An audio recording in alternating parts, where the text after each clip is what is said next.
Oh, the good old days, right? Anyways, what was I talking about?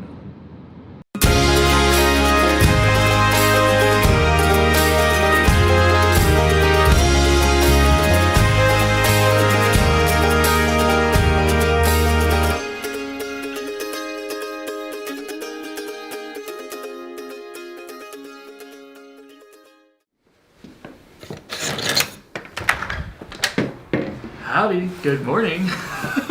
Of course you got camera. What's going on, man?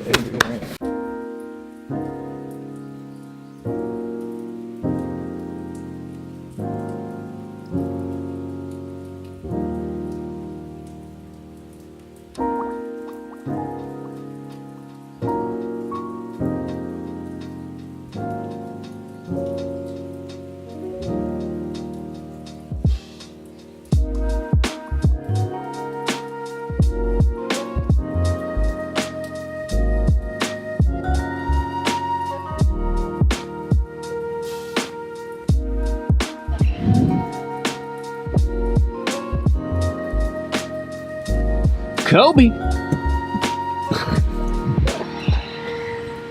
So I know you just saw him in the video, but let me formally introduce, although he's driving, so he won't be able to look very much. This is Randall. Hello. And we are currently driving in the rain. Randall is. He's taking the wheel for now. And we are heading to Atlanta for something really special. Currently, right now, the heart, the incorruptible heart of St. John Vianney is taking a tour kind of on the East Coast of the United States, and it's being sponsored by the Knights of Columbus. And right now, today and tomorrow, it's going to be in Atlanta, Georgia. And so I was looking at certain places to go with Randall. I found this. I said, would you be interested? He said, let's do it.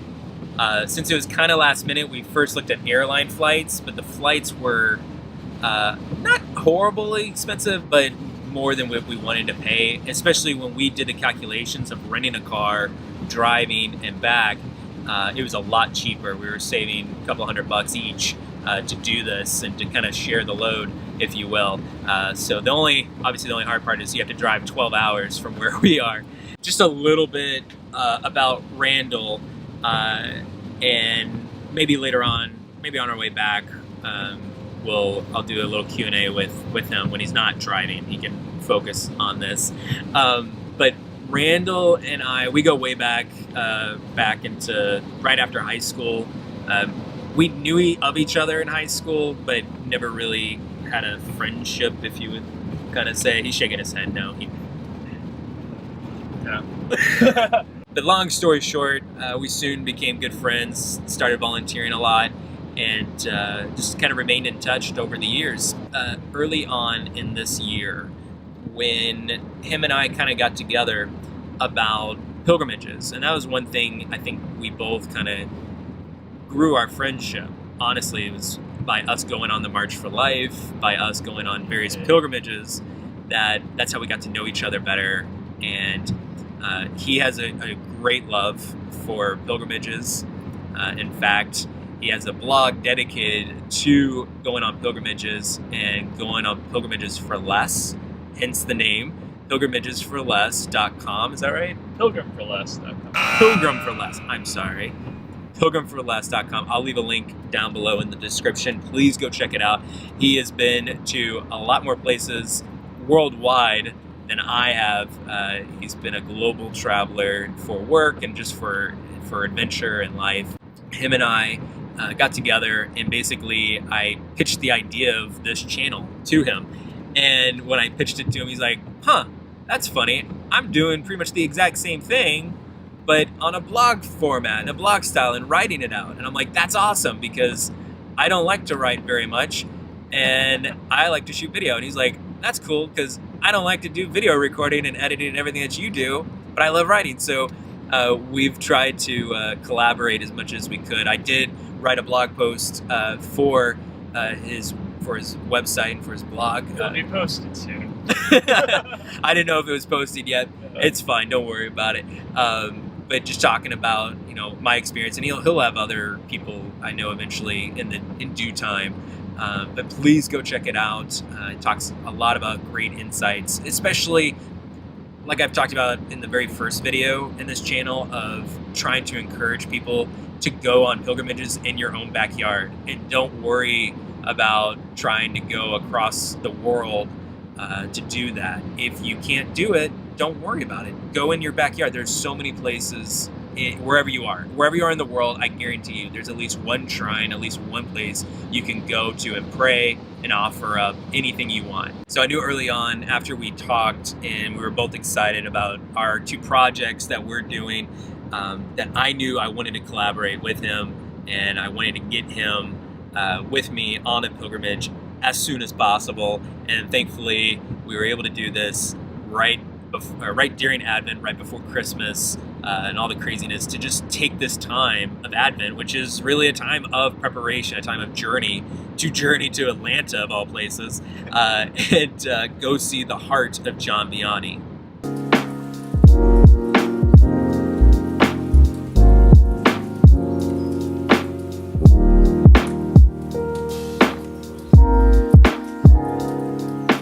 Oh, the good old days, right? Anyways, what was I talking about? St. John Vianney. Oh yeah, so St. John Vianney, I know you can look him up on the internet and find all this information up and more. So if you want to, go for it. But if you want a Cliff Notes version of this amazing saint, here we go. Okay, so St. John Vianney, basically he was born right in the middle of the French Revolution, which, if you know anything about history, the French Revolution was not too kind to the Catholic Church.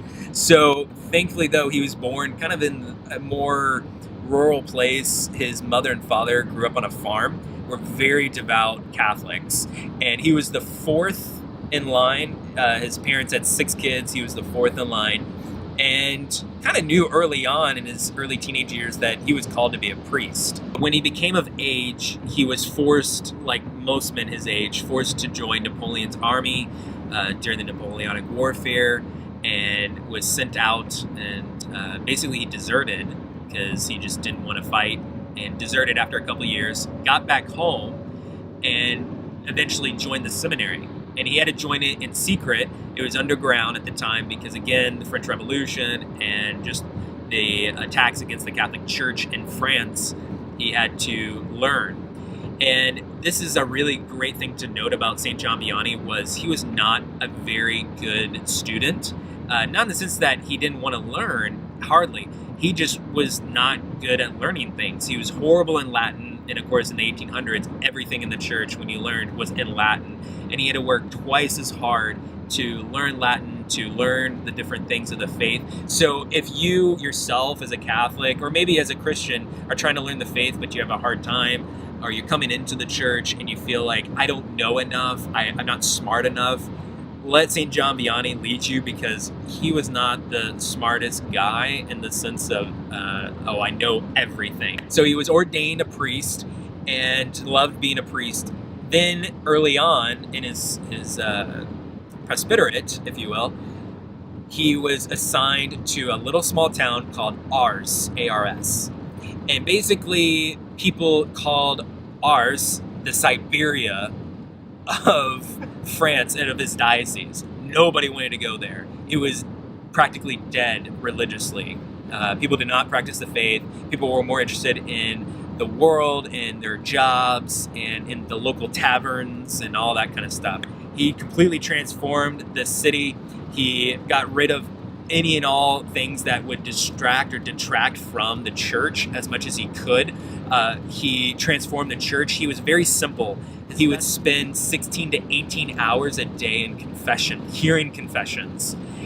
If any priest is watching this by chance, obviously any priest knows, or hopefully knows, that St. John Vianney has become the patron saint of parish priests by Pope Benedict XVI. So if you are a parish priest watching this, please know that my intention for this pilgrimage is for all of you as parish priests. Anybody that's watching this is discerning the vocation of the priesthood. I'm praying for you because we know the attacks that y'all go through and know that you are in our prayers, and all bishops as well. But if there's any parish priest watching this, I would just really prayerfully and humbly ask you to consider maybe not hearing confessions for 16 hours like John Vianney, but maybe more than just 45 minutes. Just as a parishioner, I would beg priests to hear confessions more. I think if we wanted to transform and to have a more contrite and content hearts and souls, and to change hearts and minds, is that we would have the sacraments more readily available, especially confession. So again, this is just a humble plea. Take it for what you will. Please don't send me hateful emails or comments down below. So while John Vianney was the parish priest there, he was transforming the city, transforming everything. But the other thing too is he was attacked by Satan a lot. He was attacked physically. The Satan would move his bed frame. It would move it to the center. He would violently shake him in the middle of the night, and basically he would tell him Satan wouldn't want him to sleep. In fact, one of my favorite things that I read was that St. John Vianney told, I can't remember who he told, but he told someone, quote, Satan could care less about tempting you with various things. What Satan tries to tempt us with, the three things that he tempts us with the most, is food, drink, and sleep.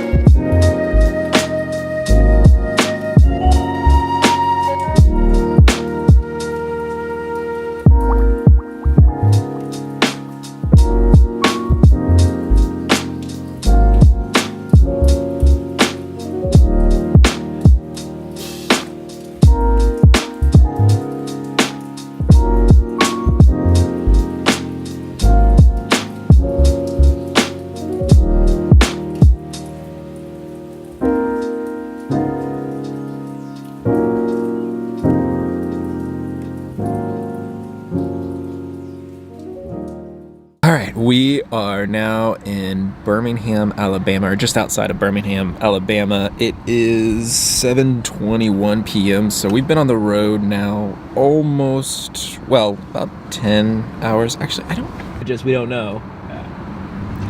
Anyways, we're not sure. We know we've been traveling for probably at least 10 or 11 hours, and we've got probably another 2 hours or so left before we reach Atlanta and to the hotel. But so far, so good.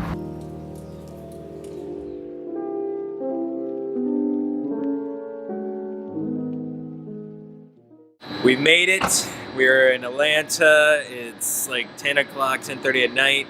We're going to go head up to the room, get settled, and then probably get some sleep.